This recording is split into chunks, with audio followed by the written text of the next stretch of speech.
आज का हमारा टॉपिक है आलेख के प्रकार और इसके साथ साथ अर्थशास्त्र के अध्ययन में टेक्नोलॉजी का उपयोग। दोस्तों, जैसे कि आप यहाँ पर देख पा रहे हो, आलेख के प्रकार 5 हैं, जिसमें सबसे पहला प्रकार है सामायिक श्रेणी आलेख, जो आपके डिस्प्ले पे आपको हाईलाइट हो रहा होगा। दूसरा प्रकार है आलेख का स्तंभालेख, तीसरा प्रकार है आवृत्ति बहुकोण, चौथा प्रकार है आवृत्ति वक्र और पांचवा प्रकार है संचयी आवृत्ति बहुकोण।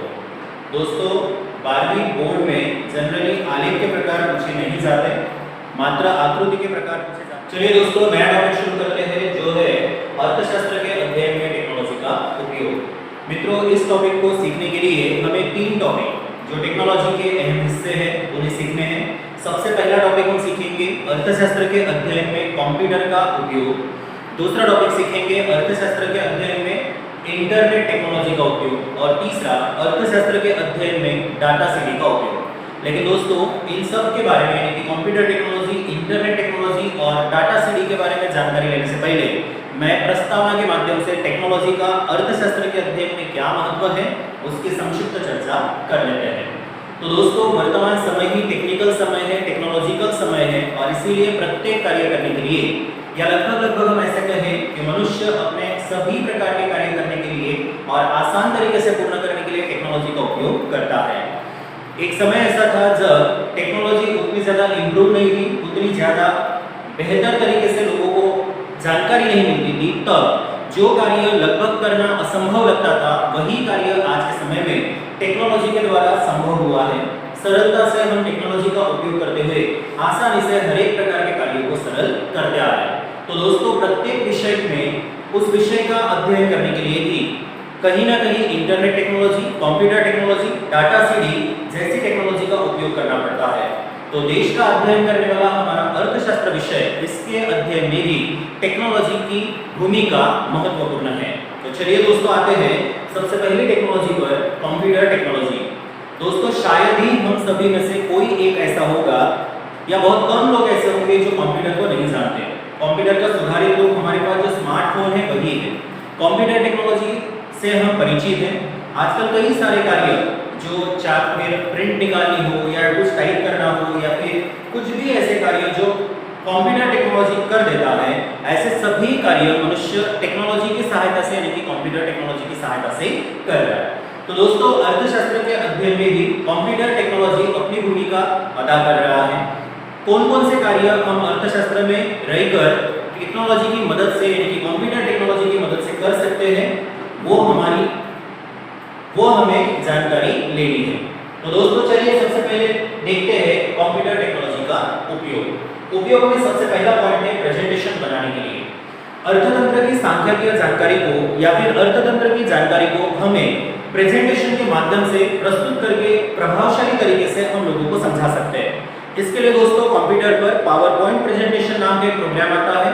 उसके द्वारा हम स्लाइड बनाकर एक स्लाइड में अलग अलग प्रकार की जानकारी रखकर लोगों को व्यवस्थित समझा सकते हैं।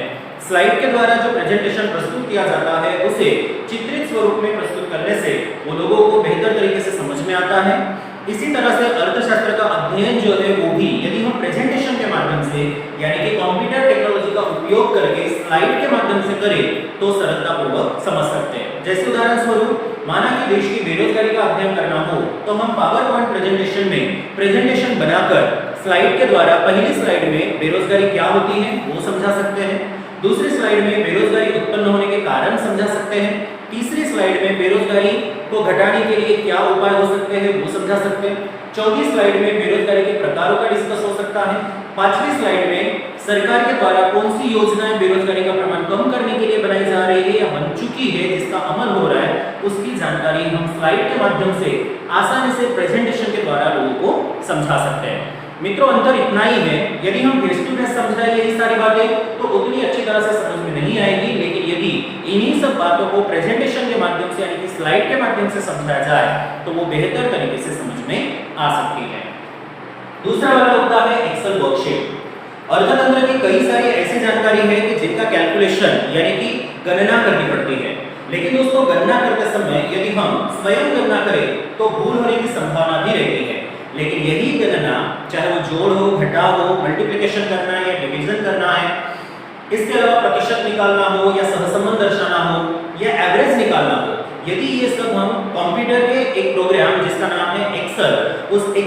वर्कशीट के द्वारा करें तो गलती होने की कोई संभावना नहीं रहेगी। बिना किसी गलती के विदिन सेकंड हमारे सामने हमारा रिजल्ट प्रस्तुत हो जाएगा। जैसे कि अगर मैं ऐसे बोलूं 1 से लेकर 1000 तक के सारे आंकड़ों को जोड़कर टोटल बताइए, तो यदि हम कैलकुलेटर की सहायता लेकर ये टोटल कर रहे हैं तो थोड़ा समय लगेगा। अगर हम खुद से कर रहे हैं तो थोड़ा ज्यादा समय लगेगा। लेकिन कंप्यूटर में एक छोटा सा प्रोग्राम है एक्सेल वर्कशीट। इस एक्सेल प्रोग्राम के अंदर जाकर एक छोटा सा सिलेक्ट करके फार्मूला लगाएंगे तो सूत्र के द्वारा आसानी से 1 से लेकर 1000 तक की संख्याओं का विदिन सेकंड 1 या 2 सेकंड के अंदर पूरा का पूरा कैलकुलेशन हमारे सामने आ जाएगा। तो दोस्तों अर्थतंत्र में प्राप्त होने वाली सांख्यिकीय जानकारी का भी हमें टोटल करना हो, जोड़ना हो, औसत निकालना हो, सहसंबंध दर्शाना हो, ये सारी बातें हम कंप्यूटर टेक्नोलॉजी के द्वारा सरलता से कर सकते हैं। मुद्दा नंबर 3, आकृति या आलेख बनाने के लिए। दोस्तों जैसे कि इसके पहले वाले वीडियो में हमने आलेख और आकृति कैसे बनाते हैं वो अध्ययन किया है। बनाते समय थोड़ी बहुत प्रॉब्लम्स भी आई। मेजर कैसे करना है, x पर क्या रखेंगे, y पर क्या रखेंगे, स्केल माप कितने का लेंगे, फिर दो स्तंभों के बीच की दूरी बराबर होनी चाहिए, स्तंभ की शुरुआत O से होनी चाहिए कि शून्य से होनी चाहिए। इसी तरह से x पर क्या रखेंगे, y पे क्या रखेंगे, कौन सी राशि चल है, कौन सी अचल है, ये सारी प्रॉब्लम्स हमारे सामने आई थी। उसको हल करते हुए हमने आकृति के सभी प्रकार बनाए थे। लेकिन दोस्तों यदि यही काम हम कंप्यूटर टेक्नोलॉजी की सहायता से करें तो तुरंत ही हमारे सामने आलेख या आकृति बनकर रेडी हो जाएगी। इसके लिए करना क्या है, एक्सेल में या फिर वर्ड नाम के प्रोग्राम में जाना है, जानकारी को टाइप कर देना है और ऊपर एक ऑप्शन होता है उसमें जाकर ग्राफ को सिलेक्ट करना है। जैसे ही हम ग्राफ को सिलेक्ट करेंगे वो हमें पूछेगा आपको कौन सा ग्राफ चाहिए। अगर हमने बोला कि इसे स्तंभ आकृति में बनाइए तो स्तंभ आकृति पे जैसे ही आप टिक करोगे जो जानकारी हमारे पास थी वो सारी जानकारी का स्तंभ आलेख बनकर रेडी हो जाएगा। उसमें x अक्ष पर क्या रखना है, y अक्ष पर क्या रखना है, वो ये टेक्नोलॉजी स्वयं अपने आप अपडेट कर देगी और हमारे सामने मात्र और मात्र आलेख या आकृति बनकर रेडी हो जाएगी। तो इस तरह से दोस्तों सटीक रूप से आलेख बनाना हो या आकृति बनाना हो तो उसके लिए भी यदि कंप्यूटर टेक्नोलॉजी का उपयोग किया जाए तो सरलता से आलेख और आकृति बनती है। हमारे बुक्स में जितनी भी डायग्राम्स बताई गई है या बनाई गई है वो सभी बनाने का काम कंप्यूटर टेक्नोलॉजी ही कर रही है। दोस्तों फोर्थ वाला पॉइंट है अध्ययन सामग्री को सुरक्षित रखने के लिए। अर्थतंत्र से जुड़ी हुई कई सारी ऐसी जानकारी जो हार्ड कॉपी में हमें प्राप्त होती है, जैसे कुछ मैगजीन्स में मिलती है, कहीं पे कुछ किताबों में लिखी होती है, कहीं पे कुछ नोट्स होते हैं, किसी के जनरल्स होते हैं। तो ये सारी बातें हमें यदि हार्ड कॉपी में मिली नोटबुक में या फिर रजिस्टर में और उसे अगर हम संग्रहित करना चाहें तो भी लंबे समय तक उसका संग्रह करना लगभग पॉसिबल नहीं है। 5 साल 10 साल के बाद जो लिखावट होती है उसकी इंक धुंधली होनी चालू हो जाती है, पन्ने खराब हो सकते हैं, फट सकते हैं, जल सकते हैं या फिर अपने आप ही वो खराब होना चालू हो सकते हैं। लेकिन दोस्तों यही सारी साधन सामग्री को हम सॉफ्टवेयर के माध्यम से सुरक्षित रूप से कंप्यूटर टेक्नोलॉजी में संग्रहित करके रखें तो वो 5 या 10 साल के लिए नहीं बल्कि 50 वर्ष तक या 100 वर्ष तक भी आपके पास संग्रहित हो सकते हैं।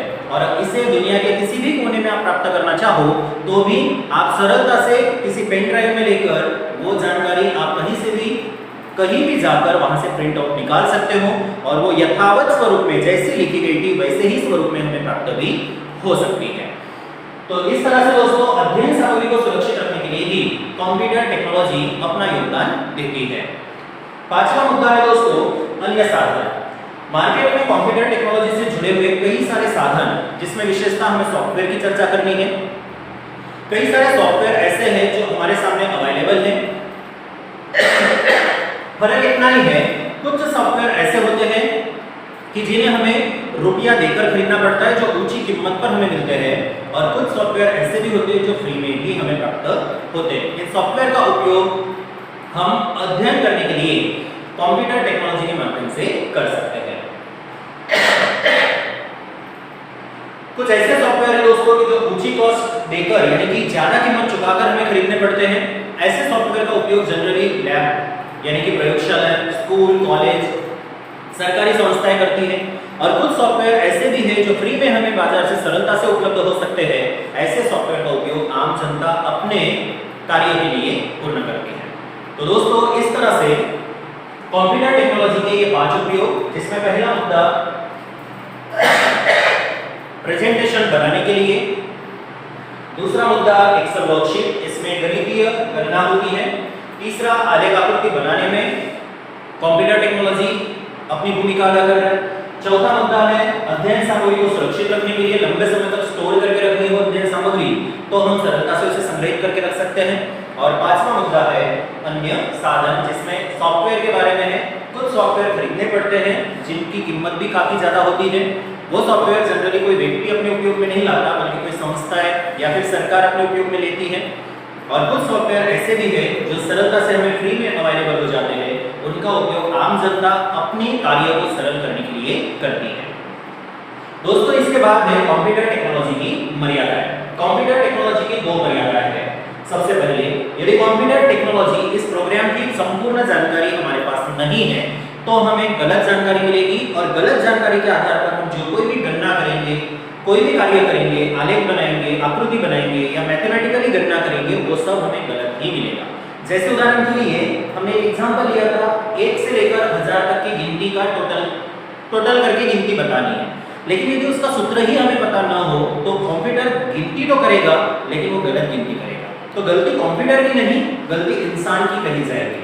और दूसरी कमी इसकी ये है कि यदि सामग्री को या जानकारी को या स्टैटिस्टिकल इंफॉर्मेशन को हम गलत जगह सेव करके रखते हैं तो वो जानकारी डिलीट भी हो सकती है। और इसीलिए कंप्यूटर टेक्नोलॉजी के जब भी हम उपयोग करेंगे तब जो जानकारी हम संग्रहित करके रखेंगे यानी कि सेव करके रखेंगे, उसे एक पासवर्ड लगाकर रख देना है ताकि वो जानकारी हमेशा के लिए संग्रहित रहे और जब हम उसका उपयोग करना चाहें तब हम उसका उपयोग कर सकते हैं। तो दोस्तों आज के वीडियो में हमने सीखे आलेख के प्रकार। आलेख के 5 प्रकार हैं: सामायिक श्रेणी आलेख, स्तंभालेख, आवृत्ति बहुकोण, आवृत्ति वक्र और संचय आवृत्ति बहुकोण, जो आपके डिस्प्ले में भी आपको हाईलाइट कर चुके हैं। और इसके बाद वाला दूसरा टॉपिक हमने सीखा अर्थशास्त्र के अध्ययन में टेक्नोलॉजी का उपयोग, जिसमें सबसे पहले हमने उसकी प्रस्तावना ली, टेक्नोलॉजी का क्या महत्व है अर्थशास्त्र के अध्ययन में, और उसके बाद में कंप्यूटर टेक्नोलॉजी के बारे में हमने थोड़ी बहुत जानकारी लेते हुए कंप्यूटर टेक्नोलॉजी के क्या उपयोग है उसके 5 मुद्दे कवर किए, और लास्ट में हमने कंप्यूटर टेक्नोलॉजी की 2 मर्यादाएं। चलिए दोस्तों बढ़ते हैं दूसरे वाले टॉपिक पर, अर्थशास्त्र के अध्ययन में इंटरनेट टेक्नोलॉजी का उपयोग। प्रस्तावना से स्टार्ट करते हैं। इंटरनेट टेक्नोलॉजी, हम सभी इंटरनेट टेक्नोलॉजी को बेहतर तरीके से जानते हैं, समझते भी। आज हम लोग जो ऑनलाइन क्लास ले रहे हैं या आप जो ऑनलाइन स्टडी कर रहे हो, इसका पूरा श्रेय इंटरनेट टेक्नोलॉजी को ही जाता है। यदि इंटरनेट टेक्नोलॉजी नहीं होती तो शायद हम कभी भी एक दूसरे को अन्य साधनों के द्वारा, जैसे मोबाइल फोन या कंप्यूटर के द्वारा, कभी एक दूसरे को नहीं देख सकते थे। दोस्तों एक समय ऐसा भी था जब मनुष्य को प्रत्येक कार्य स्वयं करने पड़ते थे, उसके लिए बाहर जाकर वो सारे कार्य करने पड़ते थे।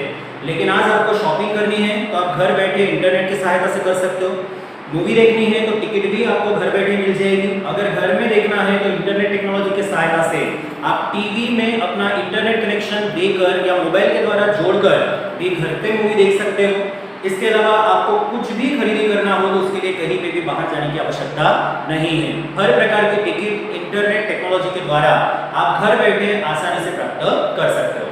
तो दोस्तों अर्थशास्त्र के अध्ययन में भी टेक्नोलॉजी और विशेष रूप से इंटरनेट टेक्नोलॉजी का बड़ा ही महत्व है, और टोटल 6 मुद्दों के द्वारा हम देखेंगे कि किस तरह से इंटरनेट टेक्नोलॉजी अर्थशास्त्र के अध्ययन में अपनी भूमिका अदा कर रहा है। जिसमें दोस्तों सबसे पहला उद्देश्य है ट्यूटोरियल।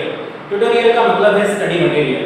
इंटरनेट टेक्नोलॉजी के द्वारा हमें सरलता से पढ़ाई से जुड़ा हुआ study material open access link में, जैसे आप गूगल ओपन करोगे और गूगल में पूछोगे कुछ भी तो वैसे ही गूगल अपने पेज में यानी कि उसके फ्रंट पेज में जो मेन पेज होता है उसमें सारी वेबसाइट आपके सामने रख देता है। वो सब फ्री ऑफ कॉस्ट है, बस आपके पास कंप्यूटर और इंटरनेट होना चाहिए, मोबाइल और इंटरनेट की सुविधा होनी चाहिए। तो जैसे ही आपको अगर जानना हो कि देश में जनसंख्या का प्रमाण कितना है, सूरत की आबादी कितनी है, कौन सी सिटी में सबसे ज्यादा आबादी का घनत्व है, या कौन सी ऐसी सिटी है भारत में कि जहां पर खेती बहुत अच्छी होती है, या फिर अलग प्रकार की खेती कहां पे होती है, आम सबसे ज्यादा कहां पर फसल ली जाती है, ये सारी बातें अगर आपको जानना हो, जो स्टडी से जुड़ा हुआ हो या स्टडी के अलावा भी जनरल जानकारी हो, तो वो भी आप ओपन एक्सेस लिंक के माध्यम से इंटरनेट की सहायता से सरलता से प्राप्त कर सकते हो। वैसे दोस्तों पावर पॉइंट प्रेजेंटेशन, पढ़ने लायक साधन सामग्री को भी आप इंटरनेट टेक्नोलॉजी की सहायता से ओपन एक्सेस लिंक के माध्यम से सरलता से प्राप्त कर सकते हो। मुद्दा नंबर 2, तत्काल शिक्षा की जानकारी। अर्थशास्त्रियों के स्पीचेस यानी कि भाषण एक्सपर्ट भी होते हैं जो देश में चल रही गतिविधियों के स्पीच देकर बताते हैं लोगों को कि देश में क्या चल रहा है, आने वाले समय में क्या होने वाला है, लोगों को किस तरह से बिहेवियर करना चाहिए। इन सभी एक्सपर्ट के भाषण, ऑडियो, वीडियो के माध्यम से आप घर बैठे, आपको कहीं जाने की जरूरत नहीं है, आप घर बैठे सरलता से प्राप्त कर पाओगे। बस इसके लिए कंडीशन एक ही है कि आपके पास इंटरनेट की सुविधा होनी चाहिए। आज देश दुनिया में कहीं पे भी किसी ने भी कुछ कहा तो वो घर बैठे हम सरलता से टीवी पर देख पा रहे हैं, मोबाइल पर देख पा रहे हैं। इसका भी महत्वपूर्ण योगदान जाता है इंटरनेट टेक्नोलॉजी को। मुद्दा नंबर 3, पढ़ने योग्य साधन सामग्री। कई सारी रेफरेंस बुक होती है, किताबें होती है। जब हम पढ़ते हैं, जैसे मानो कि अब आप 12वीं कक्षा में पढ़ रहे हो और 12वीं कक्षा की अकाउंटेंसी की किताब नहीं मिल रही है, तो आप गूगल पे जाकर गुजरात बोर्ड की कक्षा 12 की अकाउंटेंसी की बुक इतना भी अगर लिख दोगे तो भी इंटरनेट टेक्नोलॉजी हमारे सामने अकाउंटेंसी की बुक की पूरी पीडीएफ रख देगा। उसे डाउनलोड करके आप सरलता से प्राप्त कर सकते हो। ये सब तभी पॉसिबल हो रहा है जब हमारे पास इंटरनेट की सुविधा है। बिना इंटरनेट की सुविधा के हम ये सारी सुविधाएं नहीं ले सकते। तो अर्थतंत्र की किसी भी प्रकार की जानकारी को यदि आपको घर बैठे प्राप्त करना हो तो आप इंटरनेट टेक्नोलॉजी की सहायता से प्राप्त कर सकते हो। मुद्दा नंबर 4, विभिन्न प्रकार की जानकारी प्राप्त करना। कई बार स्टूडेंट के सामने प्रॉब्लम होती है कि 12वीं पास करने के बाद हमें क्या करना चाहिए, तो इसके लिए भी इंटरनेट हमारी सहायता करता है। कौन सी कॉलेज कौन से कोर्स के लिए अच्छी है, जैसे आपको बीकॉम करना है तो बीकॉम के लिए कौन सी कॉलेज अच्छी रहेगी, कौन सी यूनिवर्सिटी अच्छी रहेगी, यूनिवर्सिटी में मेरिट के आधार पर एडमिशन मिलेगा या डायरेक्टली जाकर एडमिशन मिलता है, किस तरह से एडमिशन की प्रक्रिया होती है, हमें कौन कौन से सिलेबस वहां पे मिलेंगे पढ़ने के लिए, कौन सी किताबें मिलेगी, कौन से प्रोफेसर हमें पढ़ाएंगे, ये सारी बातें आप घर बैठे ही प्राप्त कर सकते हो। इसके लिए आपके पास मात्र और मात्र इंटरनेट टेक्नोलॉजी होनी आवश्यक है। मुद्दा नंबर 5, अन्य जानकारी। कई सारे रेफरेंस बुक होते हैं, अलग अलग लोगों के सुविचार जानने हो, अर्थशास्त्रियों के द्वारा दिए गए उनके सेमिनार की जानकारी रखनी हो या प्राप्त करनी हो, तो ये सभी जानकारी आप इंटरनेट टेक्नोलॉजी के माध्यम से प्राप्त कर सकते हो।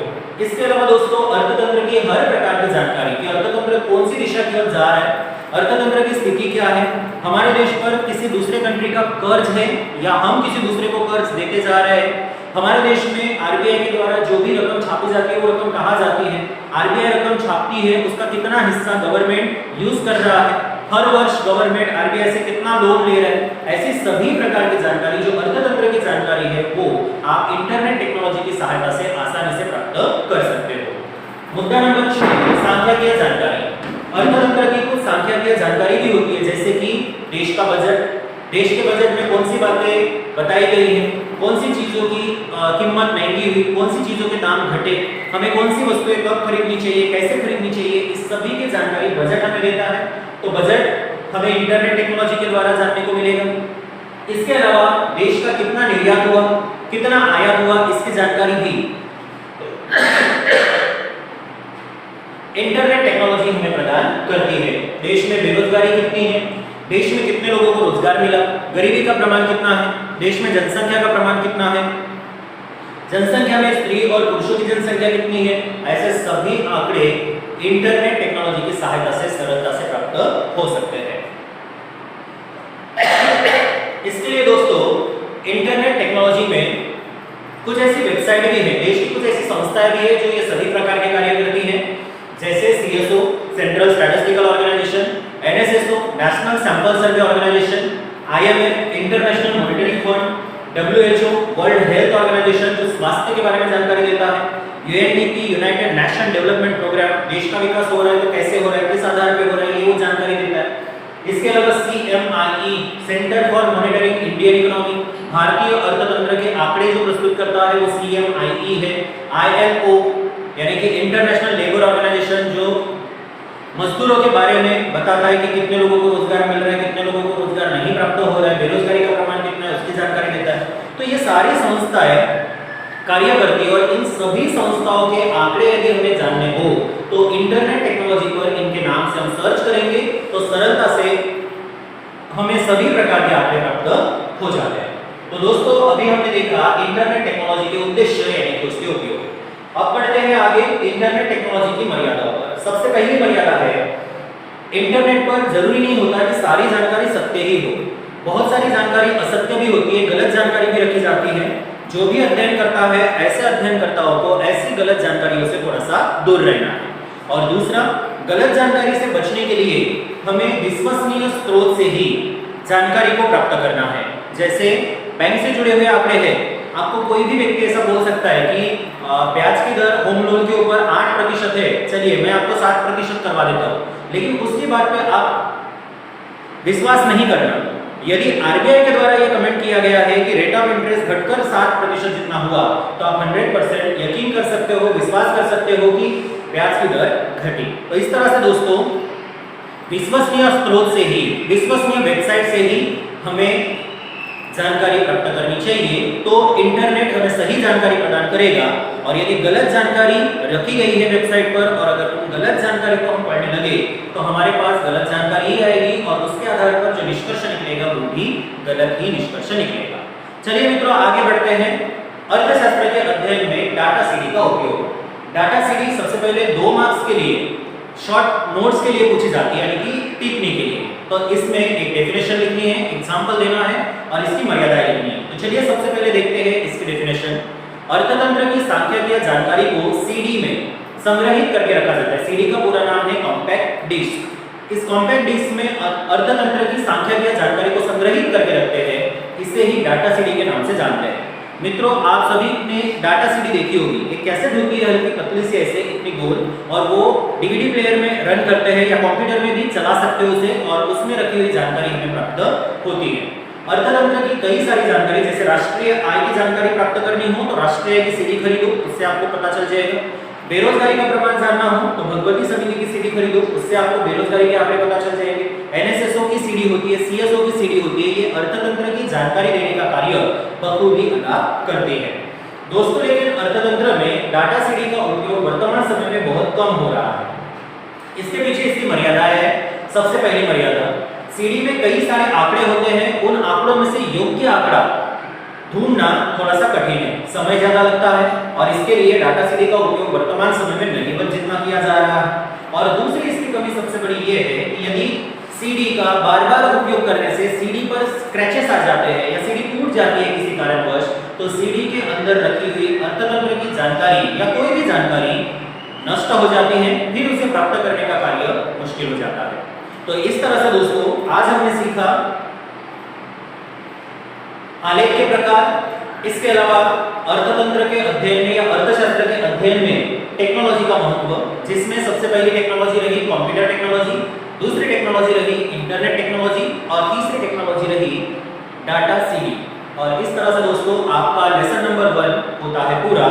अगले वाले वीडियो में हम मिलेंगे lesson number 2 growth and indicator of development के साथ। तब तक के लिए सभी का दिन अच्छा रहे। वंदे मातरम।